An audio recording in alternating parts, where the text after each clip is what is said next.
ఒక పక్కన సామాజిక బాధ్యతను గుర్తు చేస్తూనే సమాజంలో ఉద్యోగ ఉపాధి అవకాశాలు సాంకేతిక నైపుణ్యంతో కూడుకున్న శిక్షణ ఉండాలి.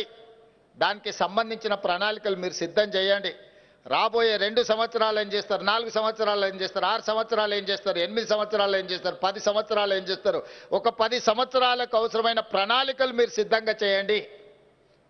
ఖచ్చితంగా 10 సంవత్సరాల ఆ బాధ్యత నేను తీసుకుంటా, మీరు ఇచ్చే ప్రణాళికలను అమలు చేసే బాధ్యత నేను తీసుకుంటా అని చెప్పి వారికి నేను చెప్పడం జరిగింది.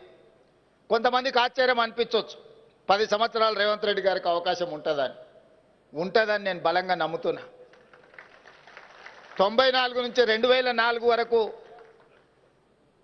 ఒక పార్టీకి 2 సార్లు అవకాశం వచ్చింది.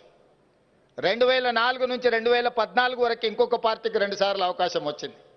2014 నుంచి 2024 వరకు ఇంకొక పార్టీకి అవకాశం వచ్చింది. 2024 నుంచి 2034 వరకు తెలంగాణ సమాజం తప్పకుండా అవకాశం ఇస్తుంది. ఈ 10 సంవత్సరాలు తెలంగాణ సమాజంలో అద్భుతాలు సృష్టించే అవకాశం వయసు ఓపిక నాకు మిత్రుడు గంట చక్రపాణి గారికి ఉన్నది. ఈ తెలంగాణ సమాజానికి ఏం కావాలనో అది అందించే బాధ్యత మాది. ఎక్కడ కూడా ఇందులో కార్పొరేట్ విద్యాలయాల నుంచి ఒత్తిడి వచ్చినా, యూనివర్సిటీలను ప్రైవేటీకరణ చేయాలన్న ఆలోచన ఎవరన్నా చేసినా అలాంటి పనులు జరగవు. అందుకే ఈ అంబేద్కర్ ఓపెన్ యూనివర్సిటీ సిబ్బందికి నా సూచన ఒక్కటే, ఇది ఉద్యోగం కాదు, ఇది ఒక భావోద్వేగం.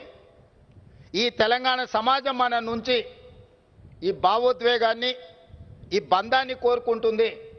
ఇక్కడ ఉన్న వాళ్ళు ఎవరైనా వేదిక మీద ఉన్న వాళ్ళు కానీ, ఇక్కడ ఉన్న పెద్దలు ఎవరు కూడా ఉద్యోగం అనుకోవడం లేదు, ఇది ఒక భావోద్వేగమైన అనుబంధం అనుకుంటున్నారు.